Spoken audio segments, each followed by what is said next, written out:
দেখো, রাঙ্গুলি তো অনেক কথাই বলে। আজকে আজকে যারা সার্ভাইকেল স্পন্ডালাইটিস নিয়ে যারা ভুগছেন আর তার দীর্ঘ বছর ধরে ভুগছেন, এক একজন পেশেন্ট আমরা যা দেখেছি আর কি, কেউ 15 বছর ভুগছে, কেউ 20 বছর ভুগছে, ননস্টপ আছে, 1 বছর 2 বছর তো ভুগছে, এরকম পেশেন্টও হাজারো আছে। আজকে তারা কিন্তু কেউই সুস্থ হতে পারছেন না। কেন? সার্ভাইকেল স্পন্ডালাইটিস একটা ক্রিটিক্যাল রোগ, এটা ঘাড়ের প্রবলেম।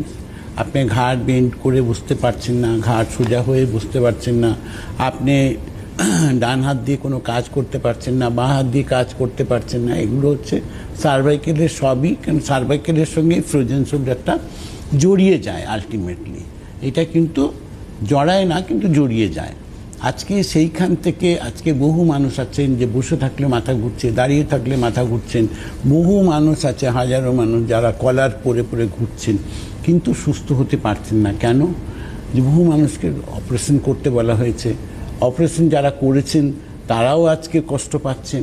তো আজকে এই জায়গা থেকে রাঙ্গুলি আয়ুর্বেদিকে যারা এসছেন তারা কিন্তু আজকে এক কথা বলতে পারেন যে না, আমার প্রবলেমস ছিল, আজকে আমি এই প্রবলেমস থেকে বেরিয়েছি রাঙ্গুলি আয়ুর্বেদিকের চিকিৎসা করে।